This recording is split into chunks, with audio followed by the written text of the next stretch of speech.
Welcome to the Predictable Revenue Podcast, where sales leaders teach you what's working for them so you can build it yourself. This episode of the Predictable Revenue Podcast is brought to you by our sales coaching and consulting services. Are you looking to create repeatable, scalable, and predictable revenue? We've helped thousands of companies grow their business with tailored expert advice backed by testing to ensure they establish the best practices that will work for them. Head over to bit.ly/predictable coaching to learn more.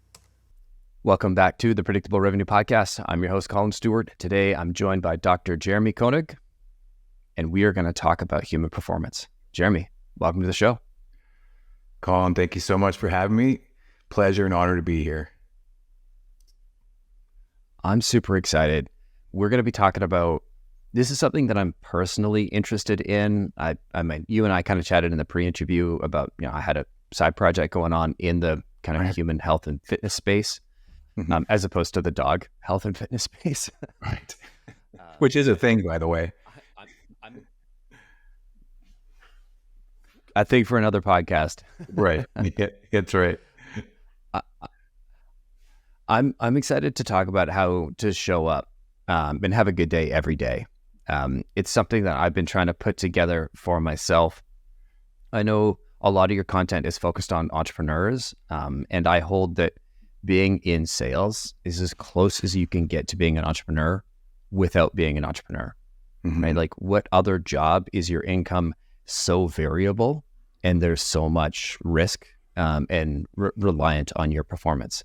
And so I think, sales folks are up there with entrepreneurs. I kind of identify as being in both camps. So I've always kind of seen myself as entrepreneurially even before I had started this. And so I'm super excited to talk about, how to show up, have a good day every day.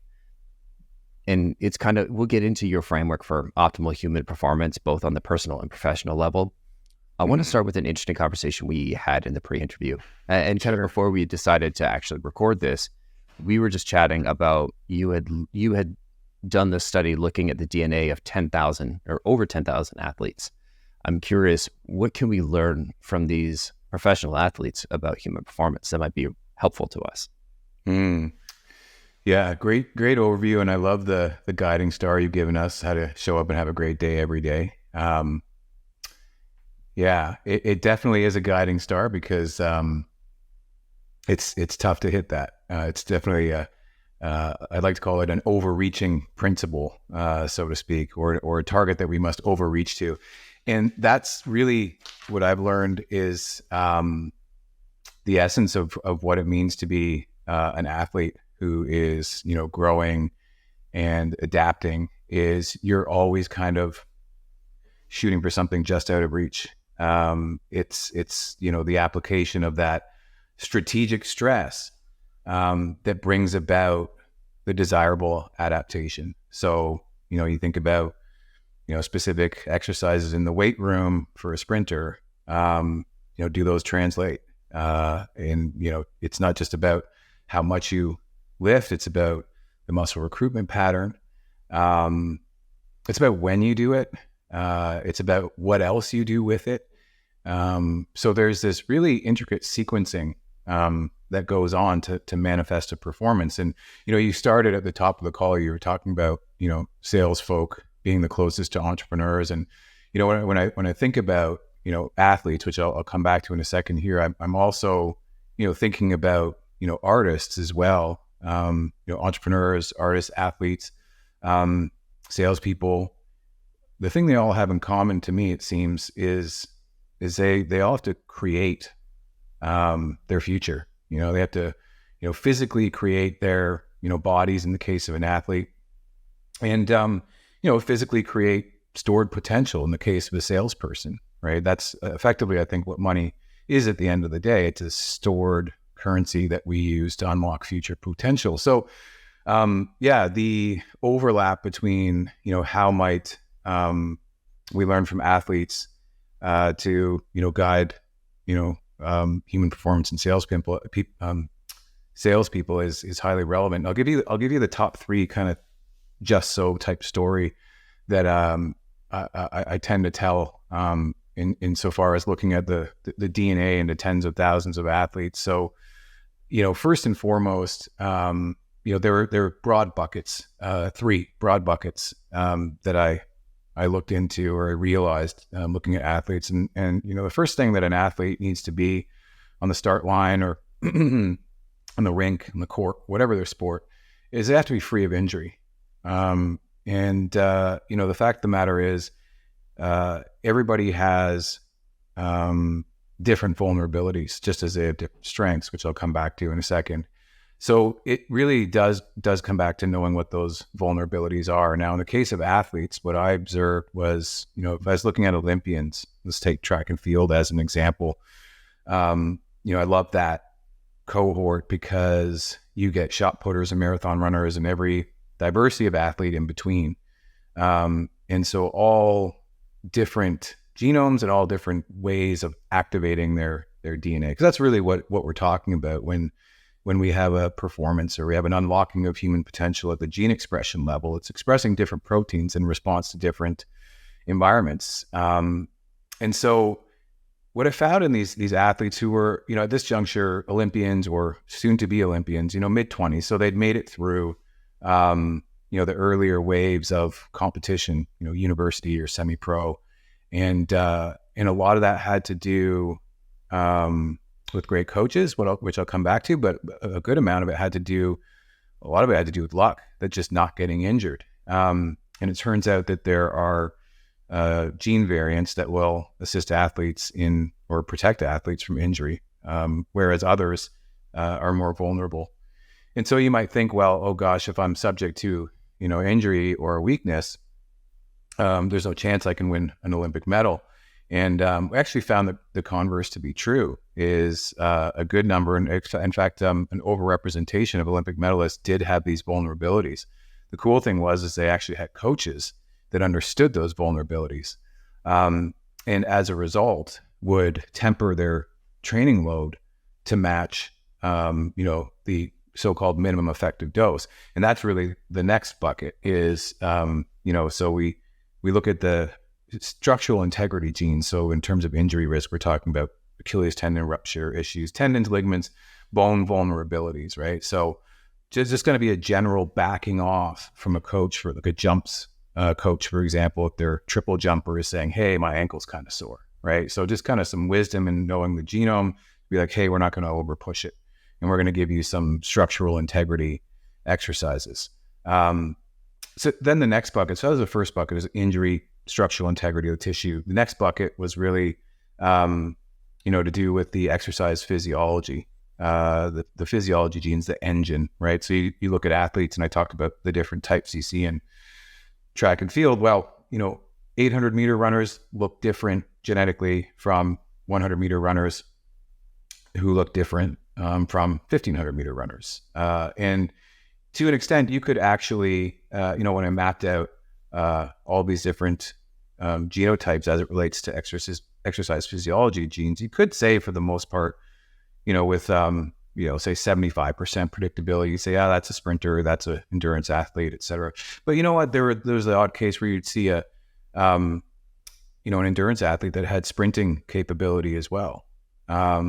So, what does that mean? It really allows the coach to step back and say, hey, we might adjust your training strategy so that as an 800 meter runner, you don't need to lead wire to wire. You could be a sit and wait and kick type of athlete because you have the sprint gene, right? And this has application outside of track and field as well. Like if I looked at, hockey players, for example, which is predominantly an anaerobic sport, VO2 max is important. Now, generally speaking, most hockey players have great VO2 max, genetically speaking. They've been selected for it because they've been doing what's referred to as blue line skates for punishment, ever since they were, 8 years old. So they've kind of built that engine, or if they couldn't, genetically, they were kind of self-selected out. But, there was the odd athlete that took a little extra training stress to get the VO2 max up to where it needed to be. But if you didn't, and if you adapted relatively quickly, what we could do is, when I work with these athletes, I say, well, look, I know I can get your VO2 max to where it needs to be in 3 weeks. I know we're working together for 12 weeks. there are other aspects of skill, of speed of contraction and power. And so, now I'm going to kind of prioritize, how I build a performance training regimen based on your unique biology. And so we can start to kind of play chess with an athlete's training program, performance plan, instead of checkers. So, really there is like this, if you dig deep into any sport, you can find kind of like a decathlon type, spread of different events or skills that go into that sport. So it's really about dissecting those with the athlete and really getting an understanding of where are your strengths, where are your weaknesses, what are your unfair advantages, and how do we leverage those things. First was injury resistance, so structural integrity. Second was the engine, right? So your exercise physiology. And the third thing was that we found, and this would be, particularly relevant to entrepreneurs in terms of burnout and resisting, let's just say plateaus, training plateaus. Now, to be fair, there needs to be a certain amount of periodization, planned into the program over, a given year, quarter, month, and even a weekly structure, which again isn't different from a salesperson in terms of setting up your targets and your OKRs to achieve those, for example. But in the context of training plateaus, basically it's overtraining, burning out. Well, how might that happen? There are different aspects of your rejuvenation, your recovery, that are highly individualized in terms of your nutritional requirements. So think vitamins, minerals, think sleep requirements, think your ability to handle inflammation. And so it's really about, how you overcome those stresses more holistically.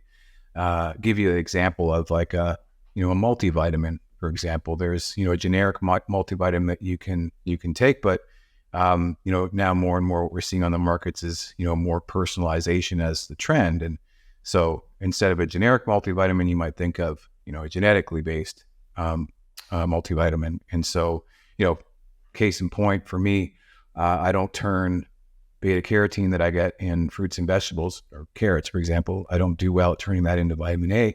So if I'm not taking that, I'm getting, issues with my immune system, with skin, et cetera. But as soon as I sub in a meat source like egg or liver, for example, then I'm fine. So you can imagine there are hundreds of examples like that, that if you find the right balance proactively, you're avoiding that burnout. So those are the three kind of buckets. There's injury vulnerability, minimum effective dose, and the training plateaus. Now, of course, like the overarching theme here is that it's important to have the DNA insights to guide those things. But certainly it was a conversation that I had with, hundreds of coaches, during this performance genomics odyssey that I went on. So, as you start to speak more and more to coaches across different disciplines, one of the things that you started to see, that I started to see, which, I haven't quantified, but I believe it's more than anecdotally. Generally, the athletes who are in that top 1%, they have coaches that take on like a gardener type of philosophy versus a drill sergeant, So, or, there's this notion of awfulness versus awesomeness coaching, right? So, this comes back to, effectively how the coach gets the athlete to see that the answers were inside of them all along, how they help them, navigate the, uncertain terrain, because it is uncertain. When you're talking about hundreds of seconds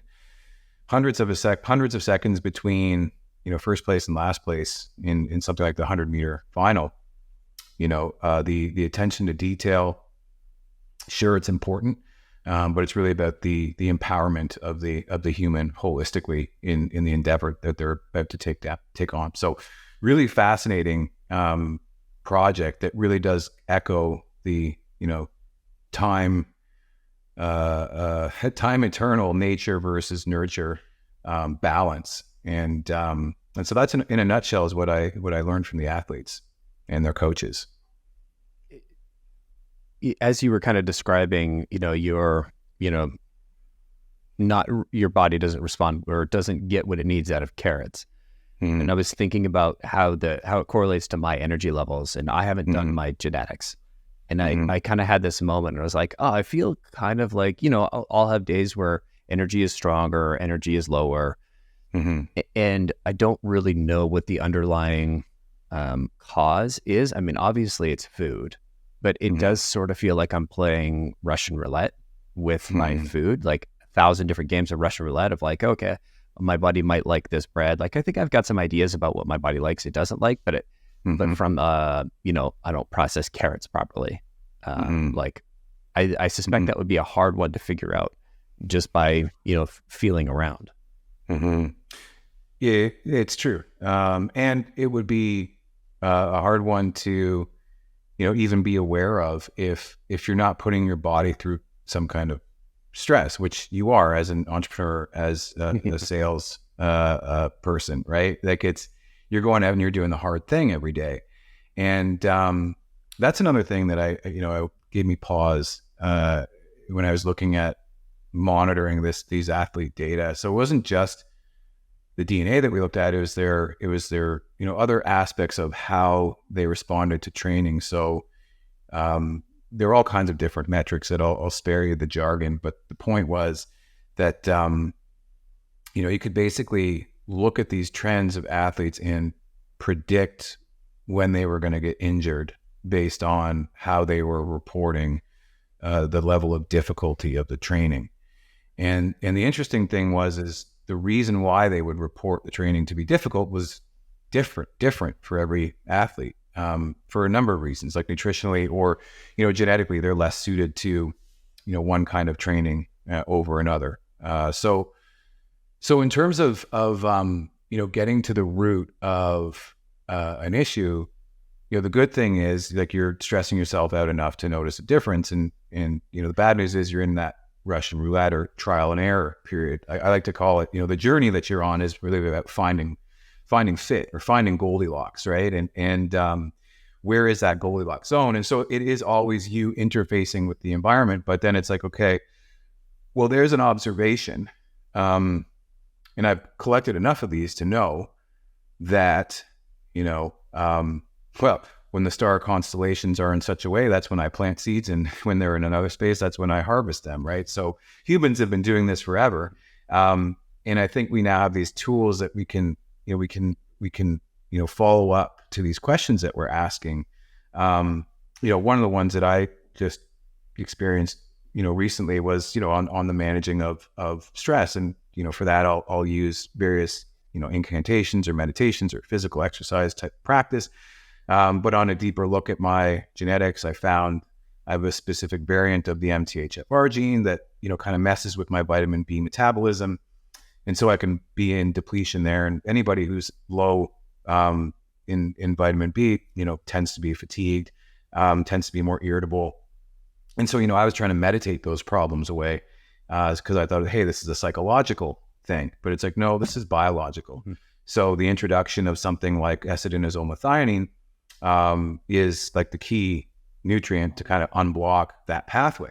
So it's like, oh, and then it's like, these aren't things where you're like taking a caffeine shot or taking some kind of, cognitive enhancement pharmaceutical. Like these are holistic solutions that, they're not going to, bring with them some other consequence, picking up the other end of the stick, so to speak, if you were to, go hardcore with pharmaceuticals, which some people do. So yeah, the short answer to all that is there are hundreds of things, thousands, tens of thousands of things that you're going to find out about yourself in your lifetime. Don't try to do it all at once. But I think the other thing is don't try to do it yourself. There's like a ton of, resources, out there emerging in terms of, coaching, whether that be nutrition, whether that be, in the weight room, human performance, whether that be DNA coaches. So, I think the key though is to have a question, have a goal, and then just talk to somebody about it. Now, help me understand and I want to detour from our original plan for just a minute here, because you got me interested in the DNA side of things. Mm-hmm. Should I be like, I've always considered, I mean, first initially it was for the sport element of it to kind of help optimize my training.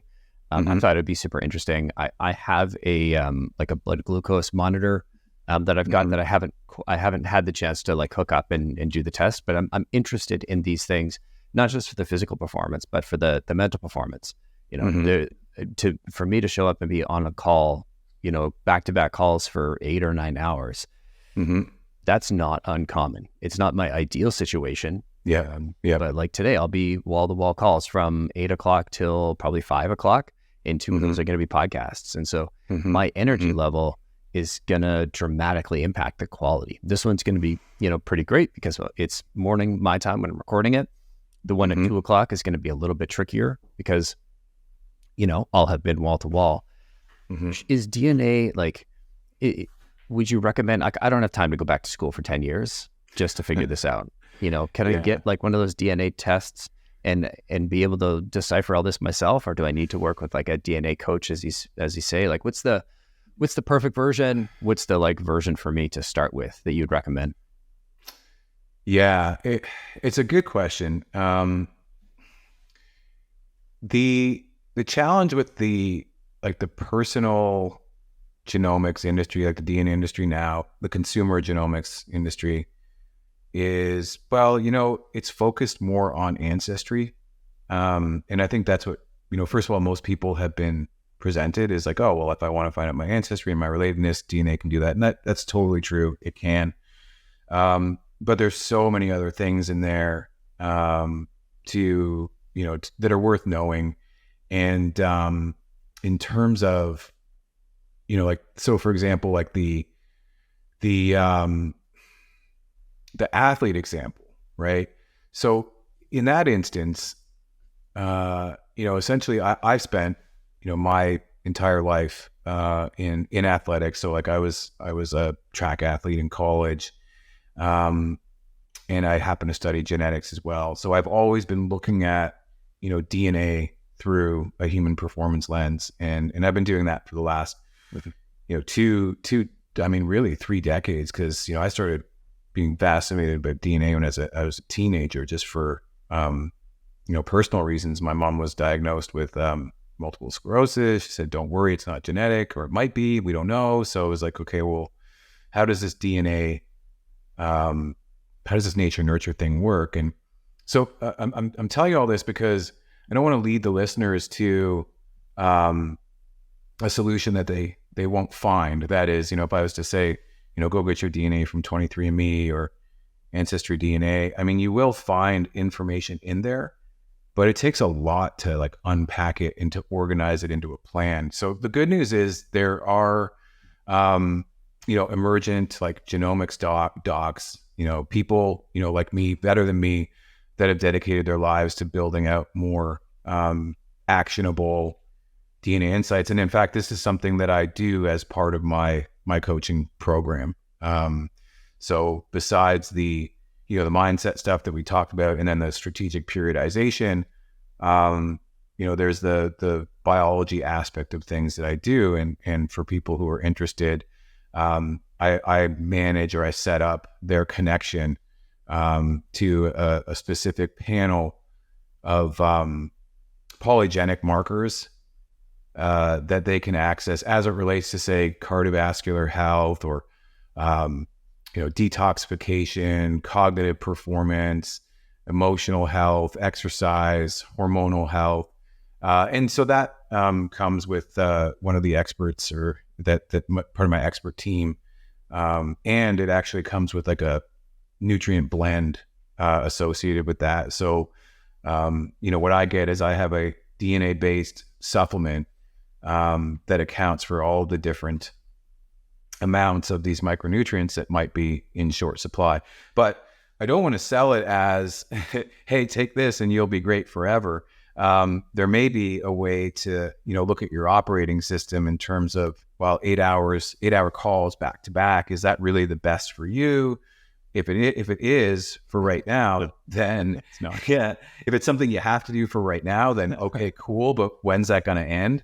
So I'd like to really kind of better understand the whole human and maybe in addition to, precision nutrient, blend. And so, if folks are interested, I can share my contact information and we can definitely like chat and have a consult, on that topic. But I generally offer it as part of a bigger plan because I think that's the responsible way for people to actually action it. So, maybe like one of the other things to talk about is like there's perhaps some low hanging fruit in terms of, what is a day in the life of, Collin look like, or, our entrepreneurs look like, and what's the low hanging fruit to get you more energy today while you are waiting for your DNA results? Much better question to ask. And I appreciate that. And for anybody who's interested, I'll throw Jeremy's LinkedIn in the bottom. There's a reason I didn't introduce company and name and things. So we'll get to that at the end. So stay tuned if you're curious, or just check out the show notes if you want to see it now. If you're like me and you can't wait, you don't want to sit and wait around, because I would 100% pause and then go click that link right now. But we'll get to it at the end. So I know you've got a bit of an operating system for peak performance, and this is something that's come out of the kind of research that you did. It's come out of yourself being an athlete and working with or talking to athletes and coaches. Help me understand day to day at a high level, what are the 5 rituals that you recommend? Yeah. Well, I should preface it by saying the question that I asked myself was, because if you're like me in terms of like never having enough time, as entrepreneurs, as salespeople, you ask yourself, well, what would you do if you had an extra day, right? So what would you do if you had a day 8? What would that day look like, right? Because this comes back to the whole, how would I show up, or what can I do to show up every day and have success and have energy? And that's an elusive target because there are so many things going on. So the reframe out of the gate is, what would I do if I didn't have all these things that I had to do, so to speak? Because often that is the challenge. Is if you think about the prioritization matrix in terms of the urgent critical, quadrant 1 is where most of us live, and we think we have to live there. If you do a deeper analysis, or at least I found this, is those things that I thought were urgent and critical, well, they might have been urgent, but they weren't critical. They might have been critical for somebody else. Oftentimes we can take on, other people's critical, without realizing that. We got to be really, ruthless with our time as entrepreneurs, and as much as possible get into that quadrant 2. So that's like the non-urgent but critical work. That's like getting your doctor's appointment. That's like brushing your teeth. You know what I mean? That's like going for a walk. It's getting exercise. It's doing your taxes. It's all the things that you put off and you don't want to do. And that's why I say, well, what would you like? What about day 8? So you cannot do. There's no emergencies. There's nothing. What are those things that you would do? So that's the reframe first. And I wanted to do that before I, kind of went through my routine, because people might say, well, that's easy for you because you don't have X, Y, Z. And that's true. I do not live in the world of any of the other listeners. And that old adage is, if everybody threw their problems into a big pile in the middle, they'd quickly grab their own problems first. So this is not to discount that people would have real objections to what I'm about to say, but it is because it's so simple that, I anticipate the objections. And the fact is there are these truths. There's, an ideal time of day, biologically speaking, to sleep and to be awake. And we know this is true in terms of the negative health effects associated with people who work night shifts, right? Or who toggle back and forth, or who pull all-nighters. So that's a real basic one, is get into the light and dark cycle of wherever you are in the world. So I don't want to give times because if you're in Norway, this isn't going to apply to you. If you're at the equator, this won't apply for you. So, there's a ton of like circadian apps out there just to, understand the natural rhythm of the day. And that was really where this work came from. Is like I really quantified my natural rhythm throughout the day. And I noticed there were, 2 peaks in my day, as measured by my heart rate variability. And for the biohackers listening, that if your heart rate variability is high, that's your readiness, your ability to be, your adaptiveness, if you will, your ability to be versatile, to kind of take anything and perform. If that's low, that's when you're getting into burnout and fatigue. But even when it's low, you'll notice there are these peaks and troughs throughout the day. So the place where I put my rituals actually is in the troughs, right? So if I go to thinking about, when I wake up. So the first thing that I'm doing, as I'm waking up is, first of all, I'm waking up at the same time every day, right? And the only reason that I can do that actually is because of the night before is my PM before bed ritual. So maybe I'll start with that trough. So that's a really simple one. It's looking at my calendar. So this is the last thing that I'm doing at the end of the day, is I'm looking at my calendar. And this is a good trick for you, Colin, because what we said at the beginning of this call, you're like, oh my God, if Google Calendar went down, what would I do? Well, I go through all my digital calendars, and then I actually transform it into like analog. So I actually map out my day and analyze something that in that 5 minutes of writing out what I'm going to do, it's like setting my subconscious mind to work over the night. So it's like I already know what the priorities are for the next day, and that's powerful. And then once I'm done that, I'll move into some form of uplifting reading. It could be philosophical, it could be scripture, it's just something ancient, something outside of the noise. Like definitely not social media, definitely not digital.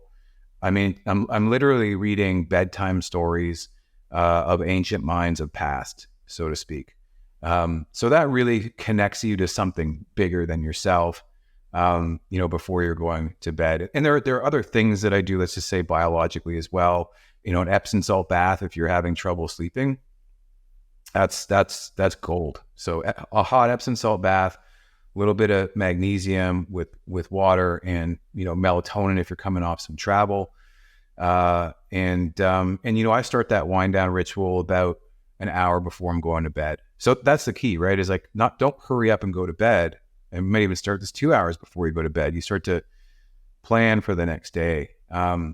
So let's just say that's ritual 1, but it's starting at the end of the day, right? And okay. And then in the morning, ritual 2 is really just picking up where I left off. Is I start by reading something of meaning, right? So again, I'm not checking LinkedIn as my first thing, or social media, or tapping in, because I'm waking up well in advance to everybody else. Like I like to wake up typically 4 hours before the workday starts, like at least, so that I can really ease into it, right? So then I'll start, again, reading some uplifting content that I've set out the night before. So, this is important to have a library, build out like a whole curriculum of things you want to read in your life. So you just pick them up because they're there. You don't have to, you don't have to let Netflix tell you what you like, so to speak.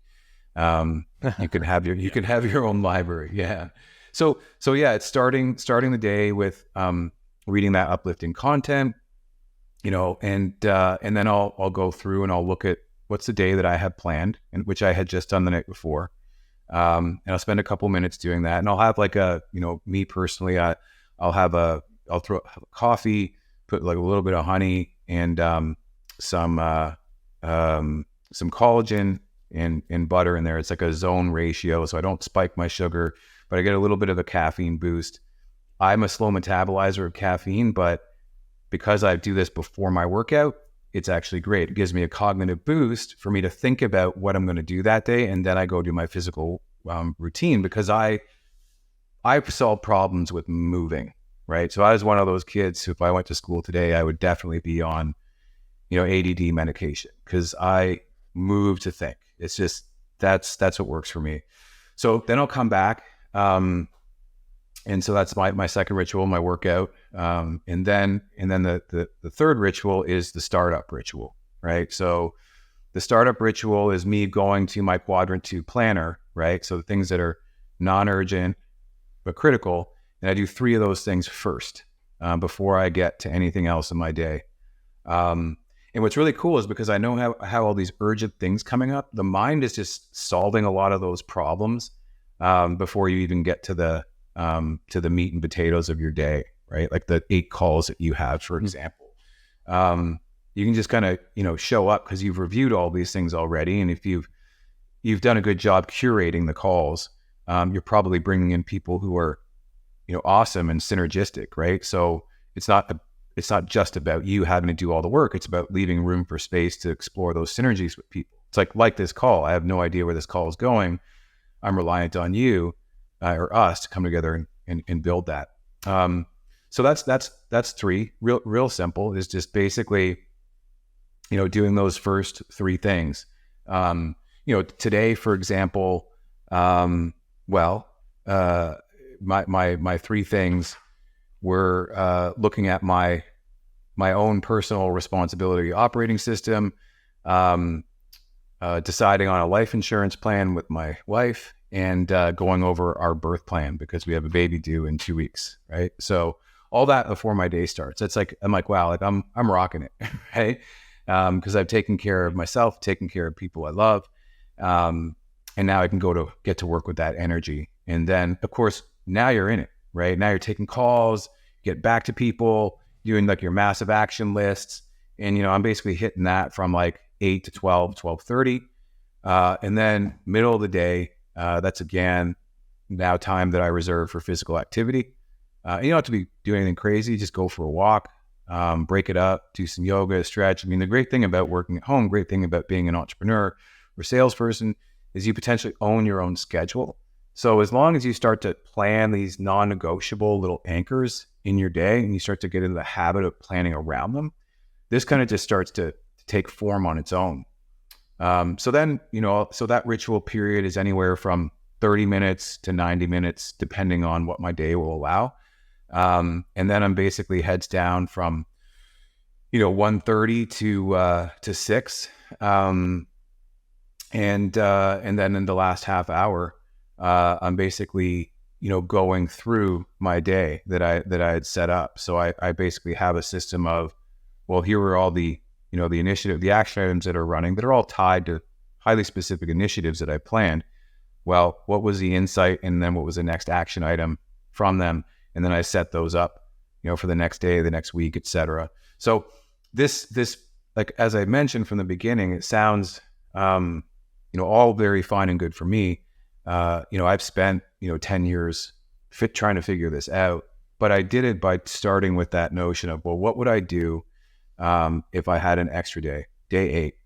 And then what I do is I measure the day against that day 8 every day to say, okay, well, how close was I to that perfect day in terms of how I want to live my day? And what I find is the more consistent I am with my anchors, the more surprises that I get that I couldn't have planned for. And so the irony of this planning is it allows me to be incredibly spontaneous, which, on the whole, if I evaluate myself against that day 8, if I say I'm doing 51%, that's pretty darn good, right? Because I'm leaving room for serendipity, for spontaneity. So it's not about being tyrannical over yourself and subjecting yourself to these crazy, rituals per se. It's about, each entrepreneur finding their own operating system. And that's one of the things that I help people get to as a coach, because you would know, I'm sure this phrase sounds familiar to you. The answers are inside of you already. So it's really, how do we help people, get to what they already know, as coaches, so to speak. anyway, how did I do, Colin? I love it. And I think the biggest highlight, I'm just going to roll back on them. I love you've got the 5 rituals. I love that the first ritual of the day starts last night. That's right. Your number one is shutting down the day before properly. Because 100%, getting a good night's sleep is the number one greatest indicator, at least for me, of like, am I going to have a good day tomorrow or not? So I wake up, did I have a great sleep? Awesome. So I love that it starts with getting a good night's sleep the night before. So it's setting the night before, then rising, start up, midday, shut down, and then it repeats. And so if you look at it just from a day, it goes from rising to setting on a day-to-day basis. I want us to take a little bit of time, and I appreciate you walking us through your schedule. Help me understand let's start with setting. Help me understand, like, what are the critical components here? I heard, reading something that is not social media, kind of getting off your screen. Like I kind of do this on my side. I vary what I read. I find depending on where I'm at in the business cycle, reading business stuff before bed can either be really inspiring, too engaging, or too stressful. And so sometimes I'm like, yeah, I'm right into it. I can do it. Sometimes I'm like, okay, I'm doing it. And then I overdo it. And now it's 2 a.m. and I didn't put the book down. And then sometimes I pick it up, I read a chapter, and I'm like, nope, this is stressing me out because I have some unresolved things that I just need to like work through tomorrow. And so I tend to go to I'll go to fiction. I've got a couple of books on Stoicism, or more than a few books on Stoicism, and I try and pick up and read. I'm curious, help me understand, what are the ideal components of the setting stage? For literature, you mean? Just no, for the whole stage in general. So like, walk me through what's the... Yeah. So I think the number one is I've decided to shift into this setting period, because the key that I learned that I needed to avoid was, oh no, I need to hurry up and get to sleep, and if I don't sleep tomorrow, I'm going to be tired, and I have this big thing, and then I would just be like, well, now I can't sleep, and now I'm just going to stay up until 1 or 2, and use that second wind, so to speak, which is, in my experience, a misnomer. So it's deciding that this is the shutdown, it's happening, and it's like one switch in your mind that has to happen. But I connect it to a physical switch. It sounds silly, but it's as silly as me turning on the hot bath water, right? Because so I turn on. so I should back up and say the reason I do this is because historically I have had no problem getting up in the morning. I mean, even all throughout grad school, I'd be I get 4 hours sleep, 2 hours sleep, and I do this on a full course load while competing as an athlete. I would never have a problem getting up. I was always excited to go, but that just blew up in my face over time. So I just learned I needed to when it came to recovery and sleep, is I need to be an Olympian on my sleep hygiene and my wind down. So, these things that I'm about to tell you, they sound so easy and silly, but they're little mind tricks that I played on myself. So the first one is as simple as turning the bath hot water on. And this is a bit wasteful. I should really adjust this, but I'll make it, slightly hotter than it needs to be. But what I'm saying is, I know that this temperature of the bath is only good for 45 minutes. So so it's basically setting a timer and tricking myself into doing this wind down routine in such a fashion that, that gets me in the tub, so to speak. And then because, that's happening, and something like melatonin and magnesium takes a while to have its effect, well, then I'll make my tea and I'll have it with that. So it's basically starting this 1 to 90 minute total relaxation of the nervous system. And then with my last little bit of energy, it's okay, again, going through my schedule and be well, here's the day. I can't do any more for tomorrow until tomorrow. And so there's a release that happens in that final flow. in terms of like what literature I choose, there's a great book called How to Read a Book by J. Adler Mortimer. So I minored in philosophy in my undergrad, and I read a lot of the classics. And J. Adler Mortimer is like the godfather of all the classics programs, like here at King's College in Halifax, where I am, or in Oxford as well. But what's really cool is, so he talks about here's how to read a book and like really extract things from it, or decide if you should even read that book. Like, is it, because there aren't that many great books. There's maybe a few hundred great books. And that's the nice thing, is at the end of How to Read a Book, he walks you through all the different stages of reading, how to apply that to different forms of literature, whether it be scientific or practical, theological, philosophical, mathematical, whatever. And then he gives you a list of the great books, basically of Western civilization, I should say. So that's a really great place to start in terms of, lifelong learning. And so depending on, where you are in your life, you can actually choose something that would complement your current goals, for example. So, if you're a computer scientist or an engineer, I mean, it's not going to hurt you to read about Newtonian mechanics and how he came upon those ideas, because really what we're tapping into is that genius, right? And how people get great ideas. That's at least what I extract. And so, by the time I'm flipping through those books, the melatonin's starting to have its effect, the tea's had its effect, the hot bath is right there, 10 or 15 minutes in that, and I'm ready to go to, like I said, to sleep like an Olympian.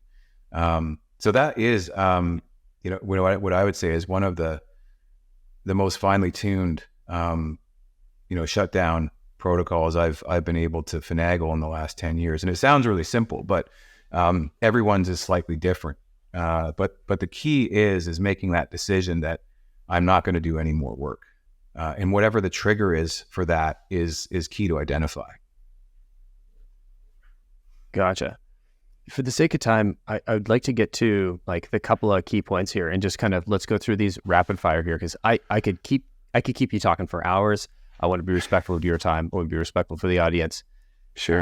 And so from a setting perspective, the most important piece is just like having that routine. And then what is are there core components of the routine? So the core components would be, so I think the first thing is blocking out a period of time, because it does take time to wind down. So, if you'd like to get to bed at 10, then you start this at 8. You say, okay, I'm going to start my wind down routine. And so that's the first thing, is to book that, right? If without booking that, it's like you and I had this meeting today. Well, if we didn't book it, we wouldn't be at it. It's like you got to have that meeting with yourself as if you're having it with somebody else, and respect yourself the way you would respect somebody else. Sometimes like sales is such a job focused on service. So you need to commit to your own health, because you're not going to be able to serve other people the next day unless you commit to that. So that's the first thing, is to book that time in your calendar, as if it's the most important meeting of your life, because it could be, right?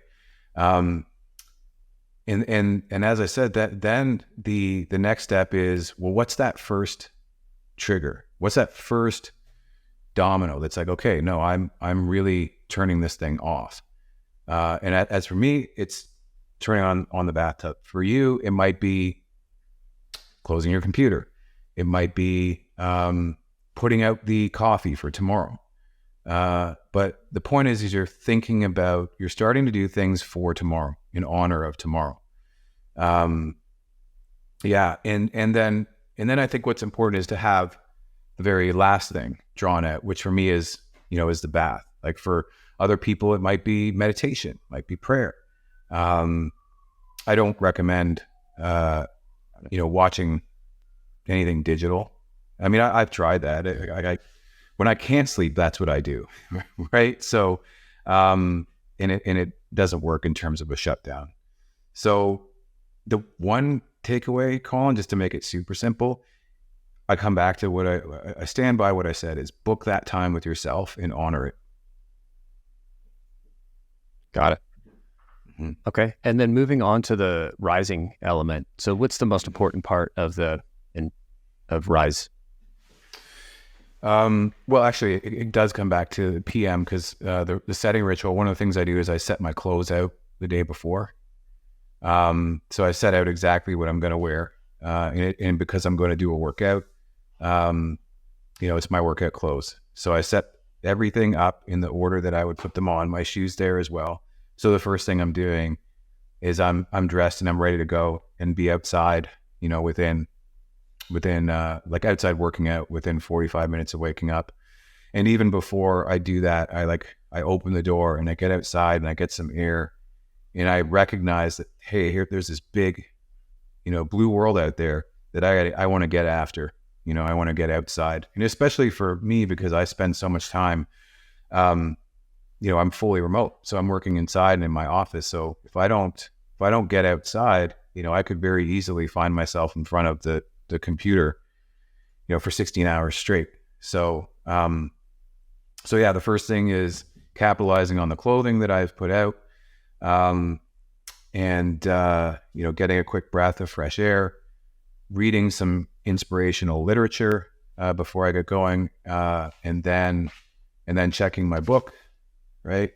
What do I have to do? What are my top 3?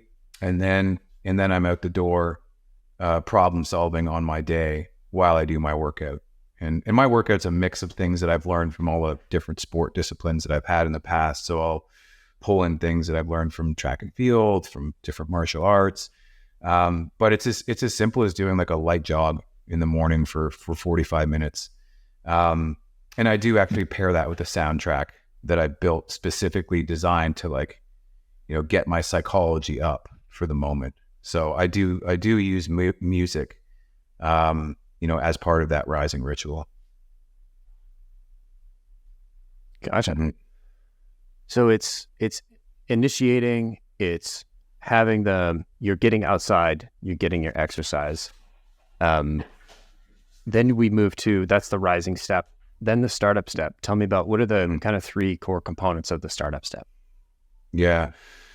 The startup step, oh no, what I should say is before I go out for my run, I do a quick scan of my emails, right? So just to be like, okay, is there anything urgent there, or like anything critical and urgent there? And then if I know there is, like I said, I start to problem solve that when I'm out. I don't reply. I'm like, okay, I got to address that. Unless it was a family emergency, obviously. So then when I come back, I previously set up my day in terms of the action items, right? So I go into those, more deeply. I change appointments around based on messages that I've got, and then I go and I hammer my top 3, and I basically like that startup ritual is about 90 minutes, but it really is about coming out and doing those 3 things that are super important. And that's a mix of personally or professionally, but I'm really asking myself, I've asked myself the night before is like, what would make tomorrow awesome? Right. And then I confirm that when I wake up, what if I could do these 3 things, today, before 9 o'clock, would this be an awesome day? So that morning ritual is about doing those 3 things, no matter what. Mm. Got it. Awesome. And then talk to me about the midday. Is this kind of more flexible, or is this your prime work period? Help me understand. Yeah. Well, so remember I talked about the peaks and the drops. So I should have said that the two peaks for me tend to happen between 7 and 10. So I'm doing I've activated to do that critical work there. It tends to fall off between 12 and 2. So that's a time where I'll go in and I'll check in with my agenda for the day and I'll mark my progress in my journal, and then I'll go for a jog, right? I'll go for a stretch. I'll just kind of, get away from the computer. And then I'll reset on the afternoon. So it's really a reposition on the day. There might be some meetings that are rescheduled. It's actually a great time to put aside for connecting with friends, having lunch, connecting on the social emotional plane, trying to integrate that into your day. Just for the sake of, doing good, making an emotional deposit, and, connecting with friends for friends' sake. So I try to do that at least a couple of times a week, in the middle of the day. And that tends to actually complement other people's schedules. And then it's back to work. And I should say that I really concentrate, if I may, that Stephen Covey's 7 Habits of Highly Effective People, I have not found a better self-help book than that. And I've read quite a few. He talks about private victory and public victory. So the private victory, again, is the stuff that you do on your own for your independence. I tend to concentrate that in the morning.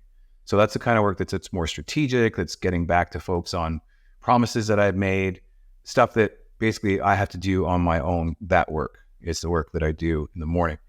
And then in the afternoon tends to be more public victory. So that's meetings like this.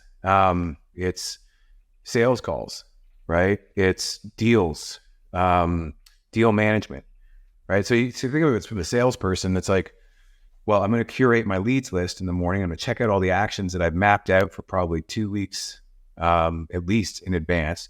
And I'm prioritizing, that top one call that I want to make this afternoon.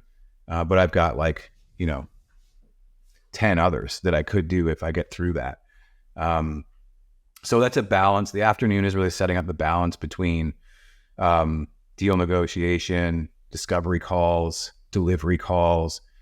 So very, very, very much about service. And so to have all of that momentum under your belt in the morning in terms of preparation is invaluable in terms of being present and giving everything that you can to your prospect. The afternoon just kind of flows out of taking a break and a little bit of 5-minute journaling in the middle of the day. Love it. And then quickly, because we got just a couple minutes left here, what is the shutdown? Help me understand the shutdown phase. Yeah, the shutdown is, it's just good documentation, right? So it's like documenting all my calls, documenting, all the insights in the next action items that I have and scheduling them at the end of the day, right? So you'll notice is I'm clearing a lot of things that I might have left until, my end of week or my end of month. So it's really, what did I learn from all of these activities and meetings this week, and what's my next best action? And I use different softwares to help me through this. Like I'm a fan of Monday.com right now. I don't work for them. I'm telling you that because I actually use it. An analog version that I use is this, Full Focus Journal. That's a great tool, but I'm not recommending them to any one person because I don't know you as a whole human, right? So I'm very mindful about imposing a diet or an operating system without understanding the holistic nature of the person. So yeah, that's the shutdown though, is basically cashing out the day. What did I learn and what am I now going to do with this new information? I love that kind of insights and next actions pieces. Those it's an interesting one. I definitely do the next action piece. I haven't considered doing the insights. I think I'm going to steal that. Please do. Yeah. And of course, every action that I have in the week is tied to an initiative, which is tied to a key result, which falls under an objective of the OKR framework from John Dewar, for example. And then that rolls out of, the mission statement, which rolls out of the vision. So the key is to connect all of those things and to actually look at that action and say with complete certainty, this thing is moving me closer to my goal. That's the challenge is, in the world of sales, there's so much uncertainty and there's so much unknown. How do you bring it back to the leading and lagging indicators, that you know are a reflection of the key results that you're going to be reporting to, to your teammates or to your boss or, to yourself if you're a entrepreneur. Mm-hmm. Totally. Jeremy, I really appreciate you coming on, sharing, what you've learned from the DNA, sharing your 5 rituals, your operating system. I know you're a man of many, that wears many hats. I know you do a little bit of the human performance coaching. I know you do a little product market fit work with startups in the health space. If people are interested and learn a little bit more about what you do, who you are, what's the best way for them to get in touch? Best way right now is to find me on LinkedIn, Jeremy Koenig, JeremyKoenig. That's where you'll find me. Awesome. And we'll include a link to your LinkedIn in the show notes here, as well, along with a couple of the books that you recommended along the way. Awesome. Yeah. Well, thank you so much for having me, Collin. This is it's been a pleasure. It's been great having you on. Thank you so much, Jeremy. Thank you. All right. And we'll see you all next week. Cheers.